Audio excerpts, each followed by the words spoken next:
Afro-Mexican resistance movement, and it's a paper that was recently given at the conference on Chicano studies, and again at the conference on Afro-Caribbean music.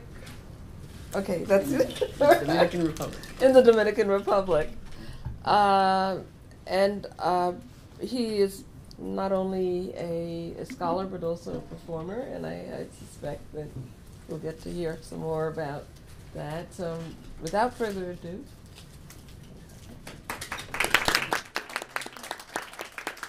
Thank you everyone for coming. I'll go ahead and start the best way I know how to start.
Como si fuera leopardo, y mi nombre es Alexandro, y yo soy un fronterizo desde el pueblo de Del Río.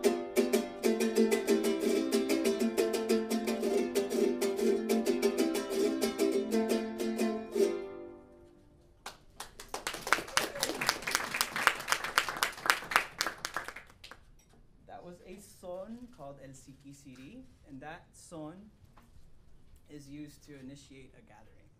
And the traditional gathering of the son jarocho is the fandango, where usually musicians gather around a small stage called a tarima and perform El Siquisiri. And one of the main reasons we start off with that is that's the son where everyone gets to introduce themselves through verse.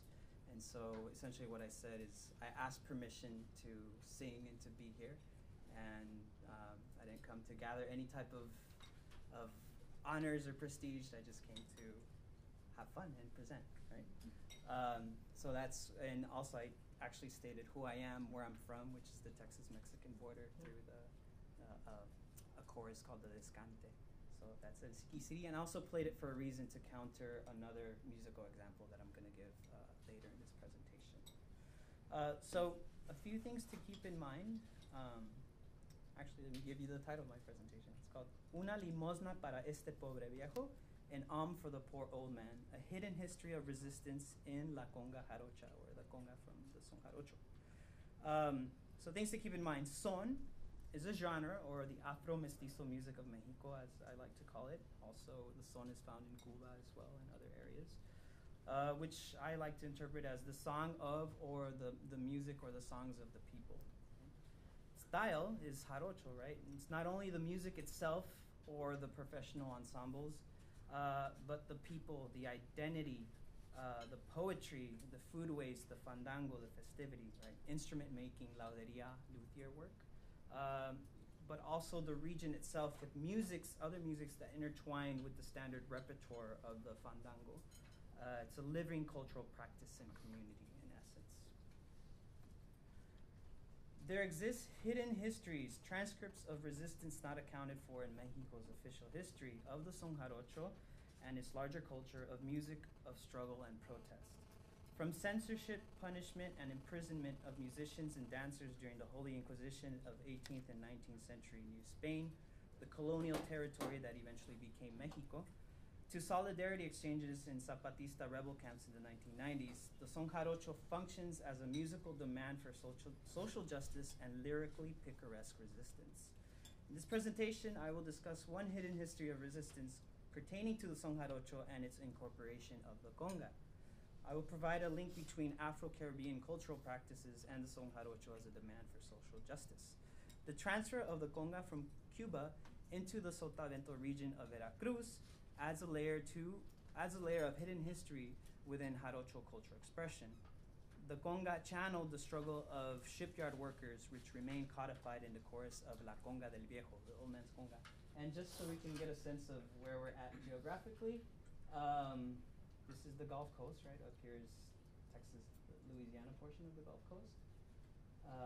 Down here is Veracruz, the state of Veracruz, and the Sotavento region is essentially kind of starts around here, around the capital of Jalapa, down south into portions of Oaxaca and into parts of Tabasco, according to Patricio Hidalgo, who was a festival participant here.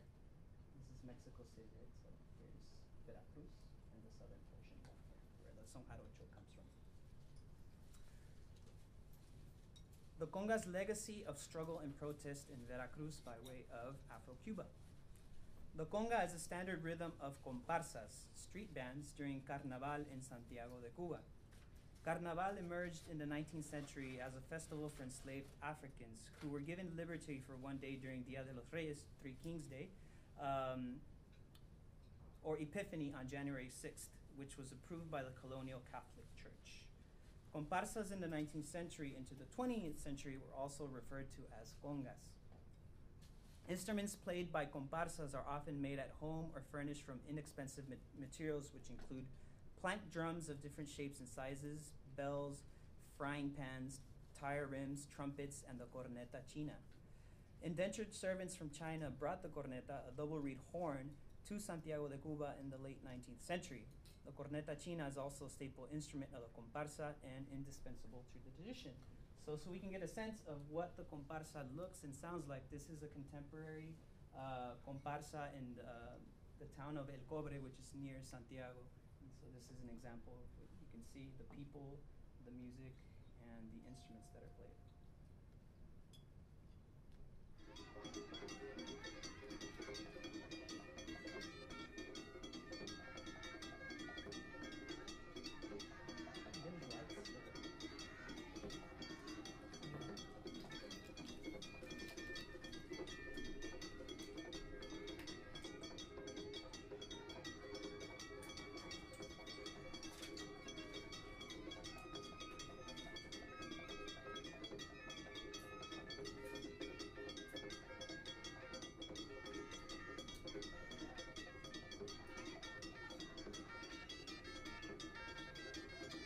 That's the corneta china right there.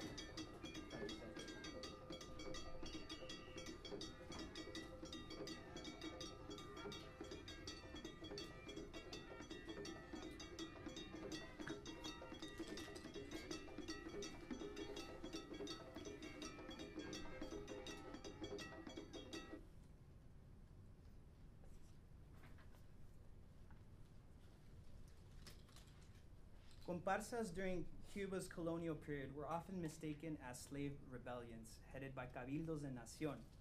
Cabildos were influential groups that owned land, distributed inheritances to the enslaved, provided neighborhood police services, and promoted ethnic solidarity. Cabildos en nación were based on African nation of origin. In the 19th century, cabildos helped organize uprisings, which led to their barring from participation at Dia de los Reyes festivities in Havana, Cuba in 1823. By the time the conga rhythm migrated to Veracruz, Mexico, it traveled with a rich trajectory of social struggle and protest. Similar to the dissemination of el chuchumbe, a proto-son, which I call it, of an emergent son jarocho during Mexico's colonial period, the conga rhythm and dance transferred to Veracruz by way of Cuba. Most congas were performed as protest songs in the streets of Veracruz, which were often demands for social justice on behalf of the lower classes / people of color. The Catholic clergy was scandalized by the sexually suggestive dances of the conga. Like el chuchumbe, congas in Veracruz had chants that denounced the duplicitous morals of those in positions of authority. However, la conga del viejo, the old man's conga, was able to strategically survive the Holy Inquisition of New Spain. Due to its syncretic symbolism of renovation and good wishes for the new year, La conga del viejo was tolerated and able to survive religious and political scrutiny. La conga del viejo also survived through its incorporation in annual festivities to welcome the new year in the Sotavento region of Veracruz. La conga del viejo is a musical and cultural ritual performed in the days surrounding New Year's Eve. Diverse ensembles of the son jarocho, cumbia, Brazilian-inspired batucada, Afro-Cuban percussion, and bricolage troupes using household appliances as instruments participate by taking to the streets in this annual ritual. Loud brass instruments also accompany this musical uproar during this New Year's festivity. Ethnomusicologist Antonio Robles Caero provides a good metaphor for rituals of overpowering sound as La Guerra de los Sonidos, a war of sounds, which is a reinterpretation of Antonio Gramsci's Wars of Maneuver, a counter-hegemonic method that involves physically overwhelming the coercive system of the state. The sonic power of loud music performed by people with social grievances is a command for basic human rights, a claim of presence in space. The diverse representation of ensembles that parade the streets of Veracruz is a Guerra de los Sonidos and constitutes a creative demand of recognition from a historically aggrieved community.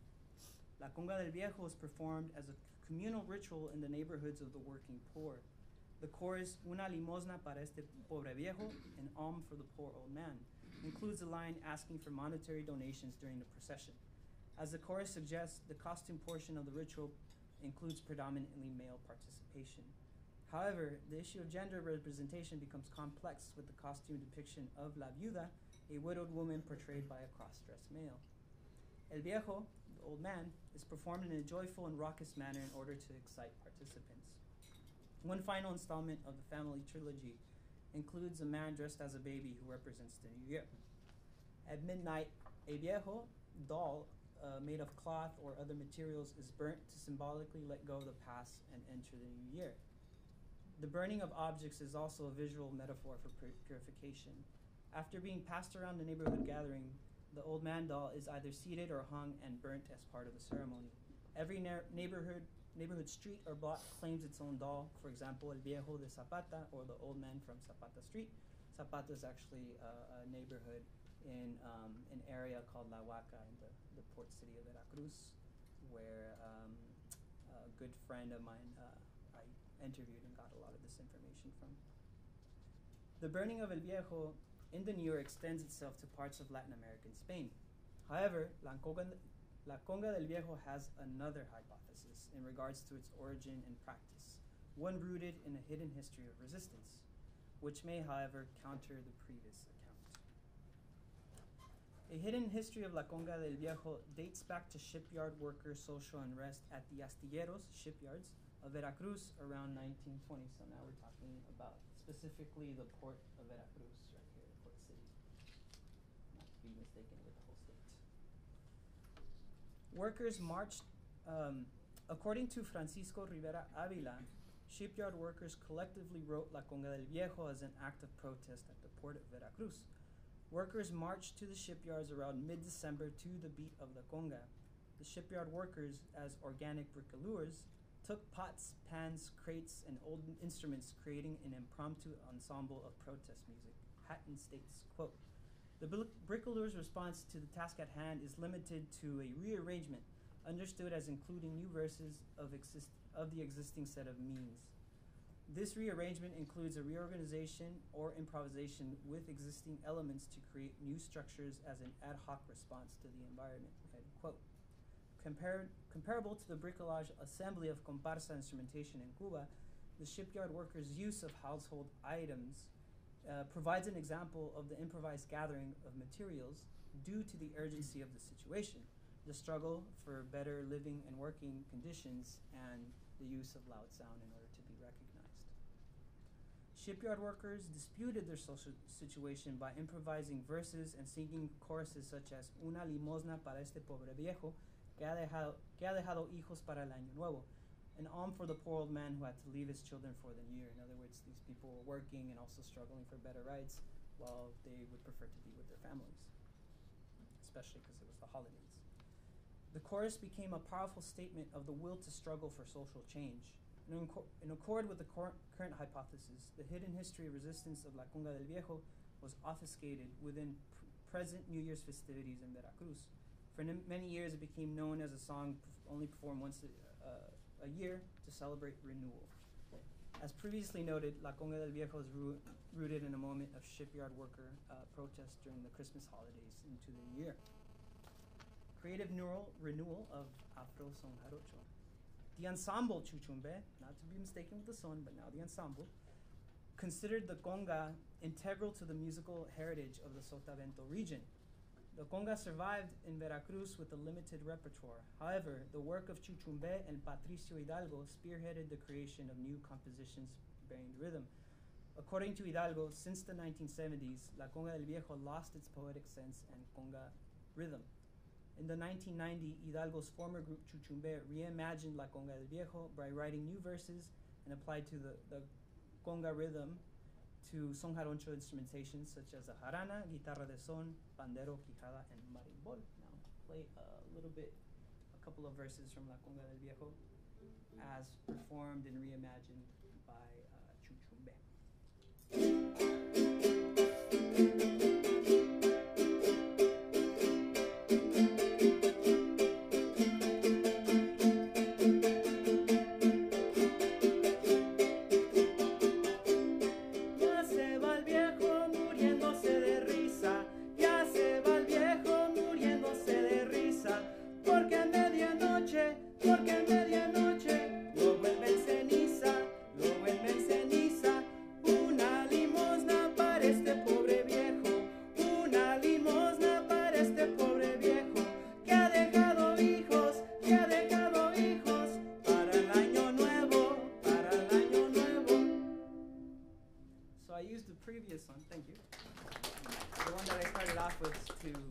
Standard strumming is, I guess one of the standard strummings is something like this.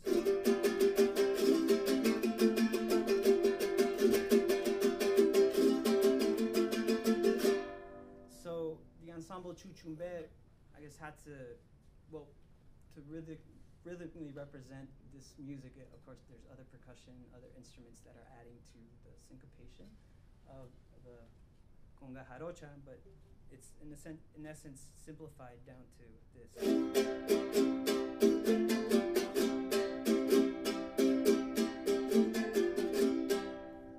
So that was part of the intellectual work and reimagining of the conga that had existed already in Veracruz and like really putting it at the forefront of their sound.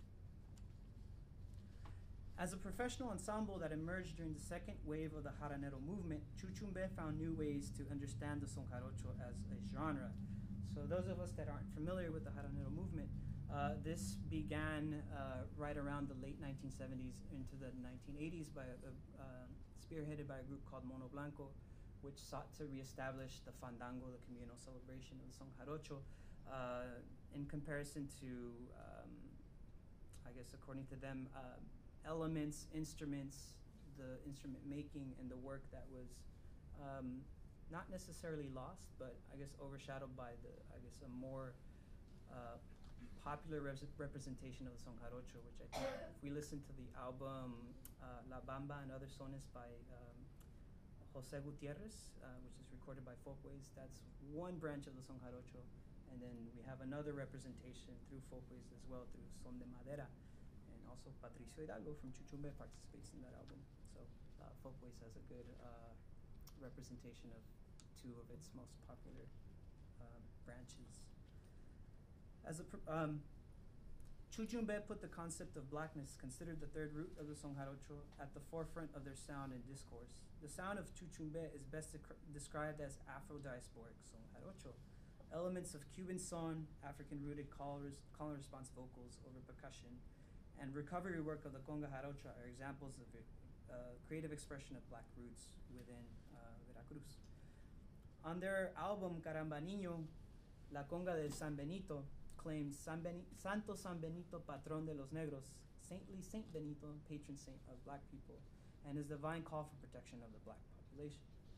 Members of the ensemble also aligned themselves with social movements happening within Mexico. In 1996, members of Chuchumbe accompanied Grupo Mono Blanco Cesar Castro to participate at the intergalactic meeting with the Zapatista rebellion in Chiapas. Currently, Chuchumbés Patricio Hidalgo formed the Afro-Jarocho ensemble with the conga-jarocha as its musical focus. And a special note that I want to give is that it's interesting how this exchange between Chicanas and Chicanos, Mexican Americans here in the U.S., and Jarochos, how that's become essential to, I guess, new creative work, where the Patricio Hidalgo being from southern Veracruz, the album, his new album, El Regreso de la Conga, which I'll show in a moment, was recorded in Los Angeles recorded entirely in Los Angeles with Chicano musicians such as Gabriel Tenorio, who at one point was a member of recent Grammy-winning band Quetzal, and Jacob Hernández. Both of them are string makers at Guadalupe Custom Strings in Boyle Heights, and members of the band Domingo Siete, and La Marisol, a singer from a really popular group now called La Santa Cecilia. So there's that Jarocho, Chicano, Chicana exchange. To conclude, as jaraneros and jaraneras in a predominantly Chicana and Chicano son Jarocho scene culture, one of the primary forms that the music is practiced in the U.S. is as for social movement solidarity purposes, is didactic. However, there exist hidden histories of the son Jarocho within Mexico that outline a trajectory of this music as struggle and protest song. The purpose of this presentation was to introduce one hidden history of resistance, a story of migration of the conga rhythm into the Jarocho Sotavento region. Its trajectory is part folklore, story of struggle, and part creative renewal of the son Jarocho through Afro-Mexican social and political consciousness. So this is an excerpt from my first chapter of my dissertation, and I begin with more historical information, kind of outlining where these examples of where the son Jarocho was used as music of struggle and protest, and moving it into the U.S., where I argue that it's one of its primary functions is for to work within social movements. And one of the last notes that I made in my presentation, that's Patricio Hidalgo, a participant of the 2010 Folklife Festival. And this is his recent project of putting the conga at the forefront of his son Jarocho ensemble. And he also recorded on the Sonda Madera album from Folkways. Thank you. Thank you.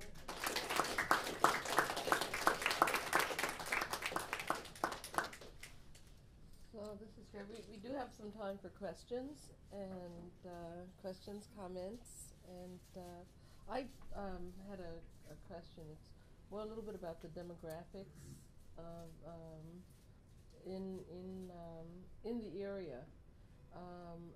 Has there been any kind of census, or is there any estimation of what the Mexican population in the area that is part of the community that practice son Jarocho?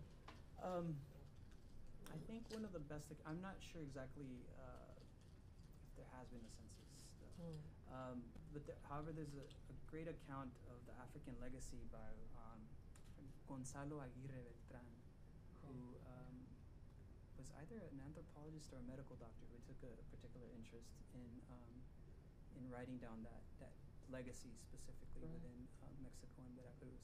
Okay. I don't know. Dan, he was the Secretary of Education of Mexico too. Yeah, he was the big champion of law from Mexicano, and wrote the signature work, and starting in the 1940s. Then he eventually ended up inspiring a whole generation of scholars looking at the African roots and Mexican culture in general. And the early numbers that you were asking about demographics, there were more than twice as many people of African descent in Veracruz than there were people of Spanish descent during that's up to the first 100, 150 years of the colonial era. So it's pretty powerful. Right. An island of Veracruz called Mandinga. Yes. It's Rancho, it's an area, of Mandinga. And did it spread to Guerrero as well? Well, one of the two? there are different. They're different. Concentration spots. Let's Okay. say. Yeah. So what's the name of that town? I think I know where there've been all sorts of ologists have come in and studied the African lifestyle in this one little town, from our building types to life cycle customs to whatever it might be. So. And we have participants from Ciruelo, which is on the Oaxaca side, that are Afro-Mexican. consider grandfathers African Mexicanos. They consider themselves pardos or morenos. Interesting. Thank you. Even one of the scholars that I cited, Antonio Robles Caero, who's an ethnomusicologist down in Mexico City. In one of his articles, he wrote that within Mexico City, during the colonial period, there were more people of African descendants than those of European descendants. Wow. And what would happen in the city's center, in the Zócalo, is that you would hear a group of indigenous people do their rituals, play the huehuet, the ceremonial drum, and at the same time, people of African origin were playing their drums, and you could hear these sounds kind of come together and compete, which is where he came up with this concept of guerra de los sonidos, a war of sounds. Wow. No question. Well, first of all, thank you so much. Thank you. I love this stuff. Of course. What ways how are you getting at these secret stories, these hidden stories here? And where are you looking at music in terms of interviewing people, in terms of their intent, performing the music, and how does it play out? Does it play out differently on each side of the border? Are there any type of patterns that you noticed or anything like that? I would say what's interesting for me is that I've experienced this music the most on this side of the border. And I'm basing it, I think my initial inspiration to write this particular piece came from seeing Patricio Hidalgo perform and present during a gathering called, we call it the Bombazo Fandango, which happens every year. This is already coming up on the fourth one, between Afro-Puerto Rican music called bomba and Jarocho musicians that come together and do and we actually combine those two traditions, first with the conversation, looking at similarities and where it's distinguished. And Patricio starts to talk about, of course, he's one of the foremost people to really put at the forefront this the type of black consciousness that's coming from his interpretation of the son Jarocho. And so it's largely, I think, based on hearing his presentations, communicating with him via email, and looking for sources that he particularly cites. Is there a different message on this side of the border in terms of tying it to Chicano issues as opposed to campesino issues in Veracruz? I think for Chicanas and Chicanos and me in particular is that, and even with bands like Quetzal, I think it's an expression of solidarity to a connection to the African American, like in this larger, like general consciousness, connections to the African American community and the African diaspora, where folks can experience the music, and we make that very explicit. And sometimes it's, I've heard other folks, when I first started grad school in Los Angeles and started connecting to the Chicano-Jaranero community, Son Jarocho community within there, I remember Angela Flores, she said, "This is slave music from Veracruz." Just put that out there. I was like, oh wow, that's an interesting interpretation of it. And so also just that type of reimagining of the music here. Are there any distinctive roles that women play within this, whether it's within the music or dance, giving response to the music in any way? Women play a very important role in the Son Jarocho, and I think historically within like gendered practices, women are dancers. But also Ruby Oseguera, who is a festival participant and recorded on the Son de Madera album, she takes it back. Like it says that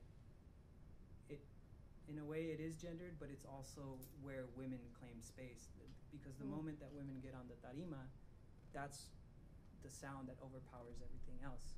And even if you're standing at a distance, what you hear the most is not the stringed instruments, maybe like a buzzing sound, but you hear what's called the zapateado, the foot, percussive foot dancing. I think more and more, though, especially here in the U.S., women are playing not only the jarana, but some of the lead instruments that typically start the sones, right, which have been, especially the guitarra de son, which is the lead instrument that initiates every single son. I think women are definitely coming up more and seen as musicians on both sides of the border, but especially here in the U.S. And even Marta Gonzalez, the singer from the band Quetzal, put out a work called Entre Mujeres, within community of women, that is specifically a Chicana and Jarocha musical exchange that she recorded and as part of her dissertation.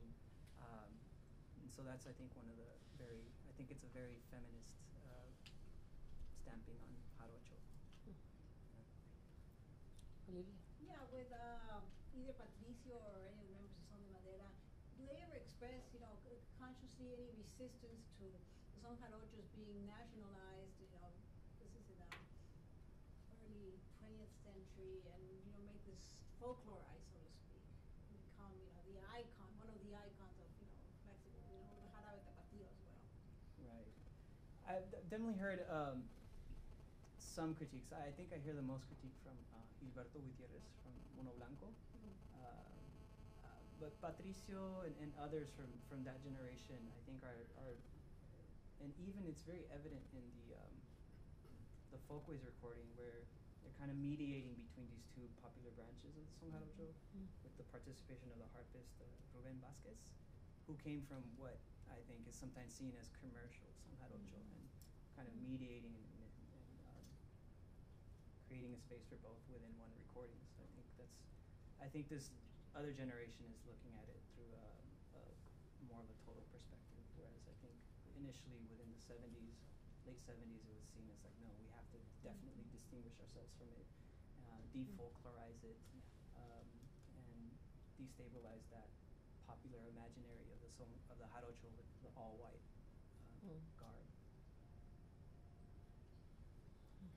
Sharon? You mentioned the songs from Cuba and different places. I was wondering if everyone saw son as the same thing. Is son from Cuba the same son as son Jarocho, son Chicano?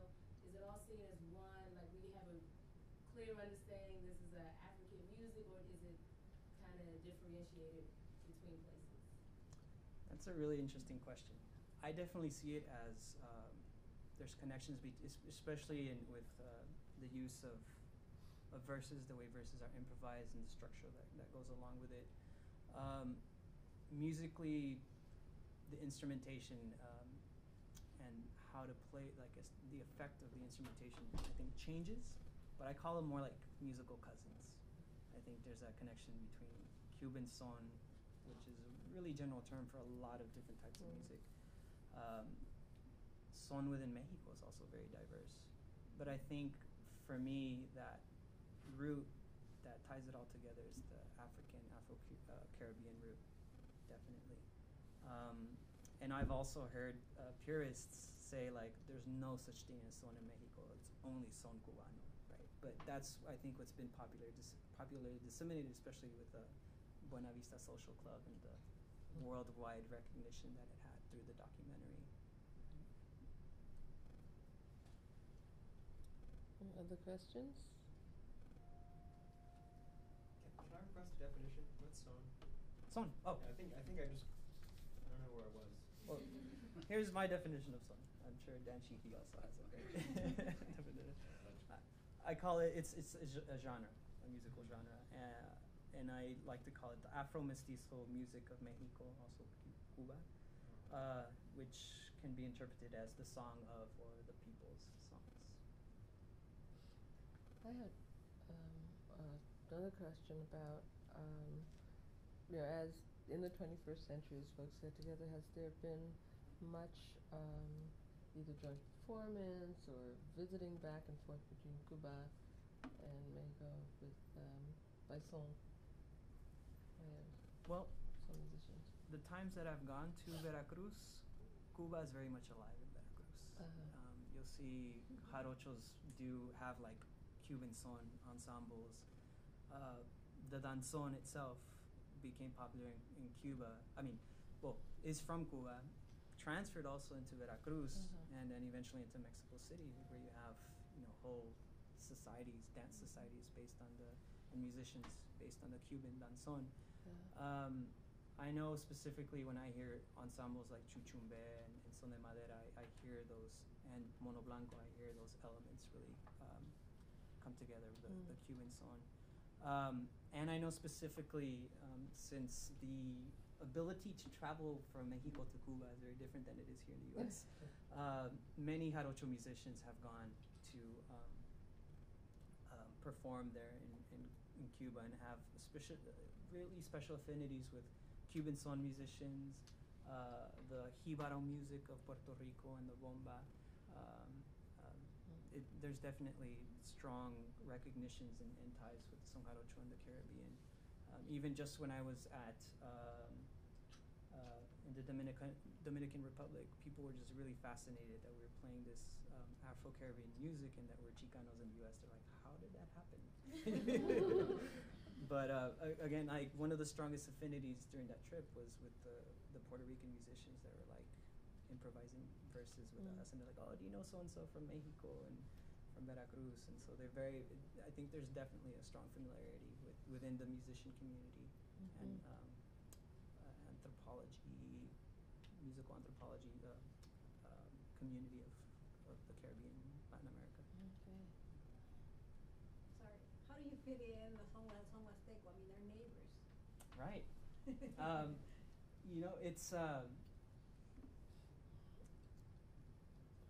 It's definitely the Son Huasteco to me.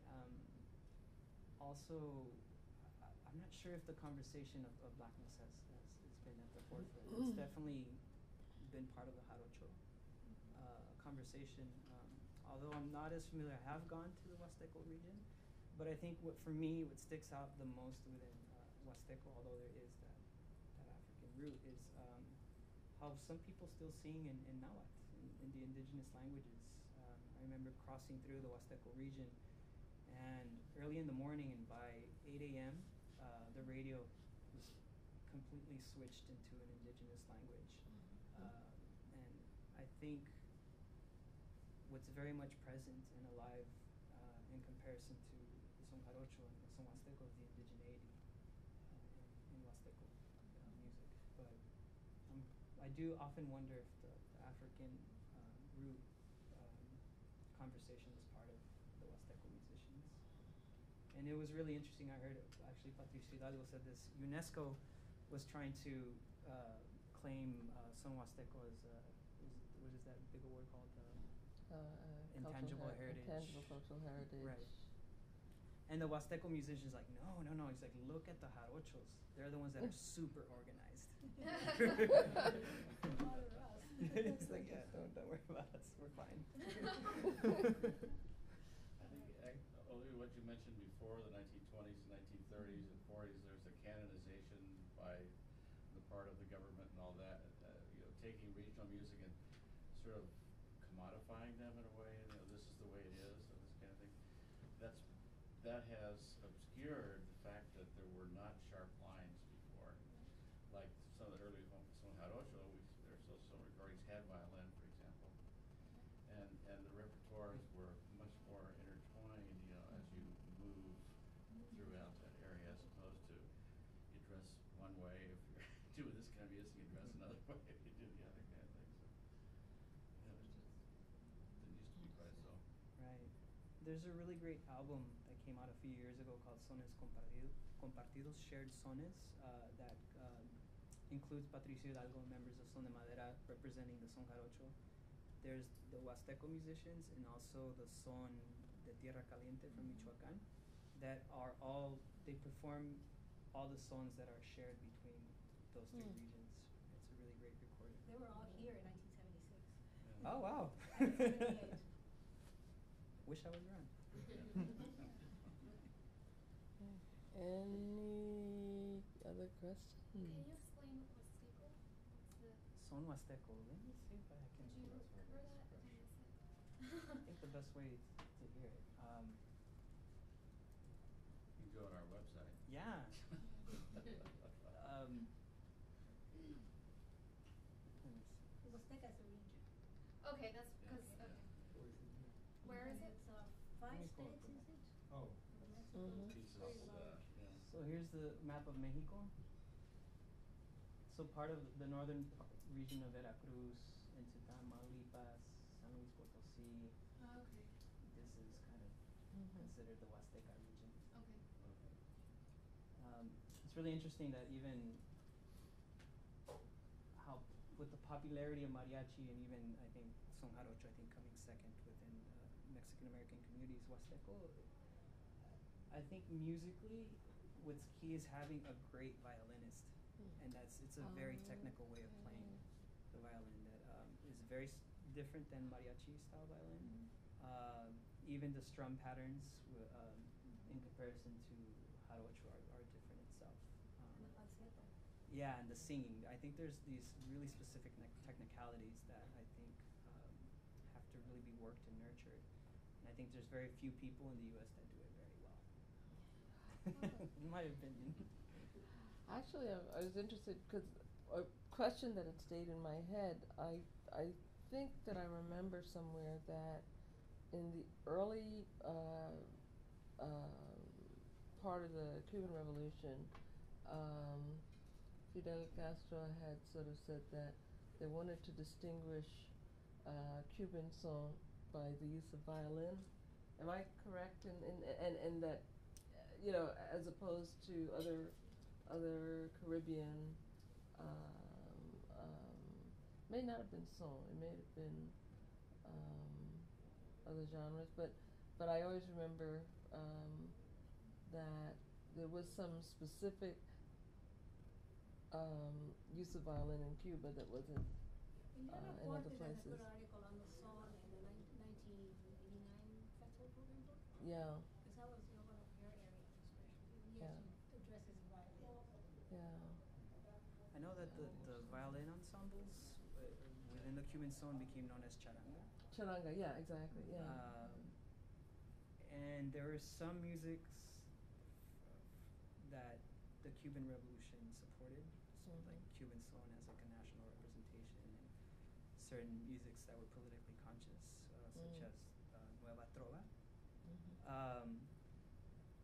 But there were also some musics that I think were trying to be excluded. I think, for instance, I've heard accounts of Fidel Castro not supporting jazz and saying that's an imperialist music, and the musicians within Cuba having a fight and saying, no, this came out of struggle, you know, and we are here in a different type of struggle than Cuba, and we have this shared relationship. But even before the Cuban Revolution, there was a lot of exchange from, you know, the Gulf Coast and the Caribbean, especially in Louisiana's like early jazz, different sounds from the Caribbean and Latin America were definitely part of that musical conversation, you know, as a port city. You know? Yeah. Thank you. Let's hear a little bit of Son Huasteco just to hear Yes, it. I'd like to hear This is that. one of my favorite songs right here. I wish I could make it louder.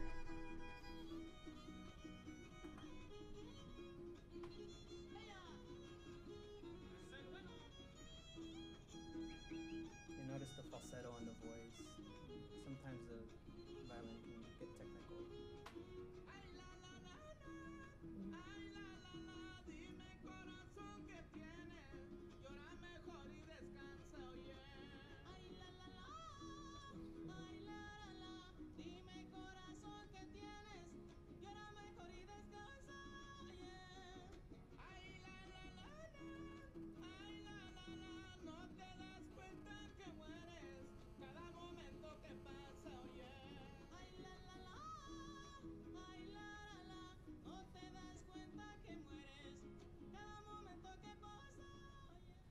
Something unique about Son Huasteco is that they're specifically trios.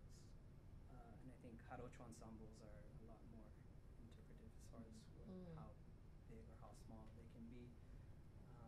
And this was the Folkways recording, El Ave de mi Soñar.